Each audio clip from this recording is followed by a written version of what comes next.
नमस्कार दोस्तों, स्वागत है आपका भारत वाक्य में।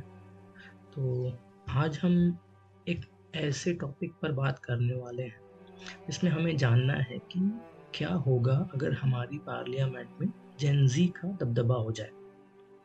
आपने हमेशा सुना होगा कि पॉलिटिक्स में यूथ की एंट्री बहुत ज़रूरी है, लेकिन क्या जेन ज़ी की मास एंट्री के कुछ सीरियस ड्रॉबैक्स भी हो सकते हैं? आज इस टॉपिक को दोनों साइड से एक्सप्लोर करते हैं। पहले बड़ा चैलेंज है लैक ऑफ एक्सपीरियंस और गवर्नेंस नॉलेज। लॉ मेकिंग कोई सोशल मीडिया पोस्ट लिखना नहीं है। इसमें कॉम्प्लेक्स इकोनॉमिक्स, कॉन्स्टिट्यूशनल लॉ और फॉरेन डिप्लोमेसी इंक्लूड होती है। बिना ग्राउंड लेवल एडमिनिस्ट्रेटिव एक्सपीरियंस के पॉलिसी बनाना देश के इंस्टीट्यूशंस के लिए रिस्की हो सकता है। दूसरा ड्रॉबैक है सोशल मीडिया ड्रिवन पॉलिटिक्स और शॉर्ट टर्मिज्म।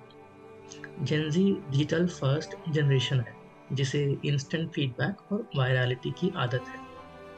रिस्क ये है कि एमपीज रियल पार्लियामेंट्री वर्क छोड़कर सिर्फ वायरल साउंड बाइट्स और इंटरनेट आउटरीच पर फोकस करने लगे। तीसरा इशू है इंस्टीट्यूशनल मेमोरी और स्टेबिलिटी का लॉस। पार्लियामेंट और स्टेट असेंबलीज प्रेसिडेंट्स और स्लो डिलिबरेट प्रोसेस पर चलती हैं। हर चीज़ में रैपिड डिसरप्शंस की ज़रूरत नहीं होती। सीनियर लीडर्स के पास ईयर्स का क्राइसिस मैनेजमेंट एक्सपीरियंस होता है। चौथा ड्रॉबैक है आइडियोलॉजिकल पोलराइजेशन। ऑनलाइन एको चेम्बर्स में ग्रो करने की वजह से अनकॉम्प्रोमाइजिंग स्टैंड्स लेने का ट्रेंड बढ़ सकता है। इसलिए क्रॉस पार्टी कंसेंसस और मैच्योरिटी पॉलिसीज डिबेट वीक हो सकती है। और सबसे बड़ा डेंजर है डायनास्टिक टोकेनिज्म। अगर पार्टीज पर सडन प्रेशर बनाया गया तो वो जेन्युइन यूथ लीडर्स की जगह सिर्फ यंग डायनास्टिक एयर्स को टिकट्स देंगे। इस प्रॉब्लम इस प्रॉब्लम को सॉल्व कैसे करें, बल्कि क्वालिटी ऑफ लीडरशिप और ख़राब हो जाएगी। तो कंक्लूजन क्या है? सॉल्यूशन कंप्लीट डिस्प्लेसमेंट नहीं है, बल्कि बैलेंस है। देश को ना तो सिर्फ एजिंग पॉलिटिकल क्लास चाहिए और ना ही inexperience youth overload. We need a blend of senior experience and fresh gen Z perspective.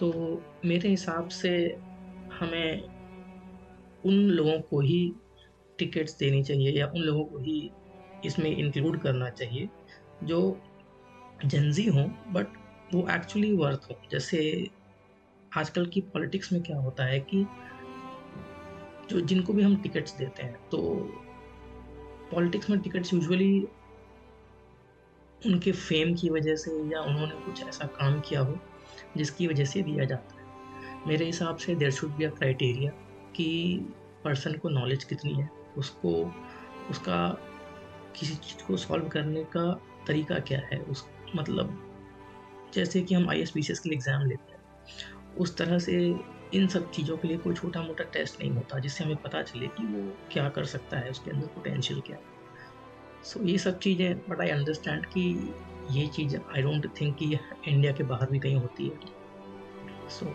अभी के लिए तो आई वुड से कि गवर्नमेंट्स को आइडेंटिफ़ाई करनी चाहिए कि ऐसे यूथ जो देश के डेवलपमेंट पर काफ़ी कंट्रीब्यूट कर सकते हैं। अब कैसे कर सकते हैं या उनके अंदर कितना पोटेंशियल है, गवर्नमेंट शुड फाइंड आउट। सो इसके ऊपर आपका क्या विचार है? कमेंट में ज़रूर लिखें। लाइक करिए, सब्सक्राइब करिए। मिलते हैं नेक्स्ट वीडियो में। तब तक के लिए धन्यवाद।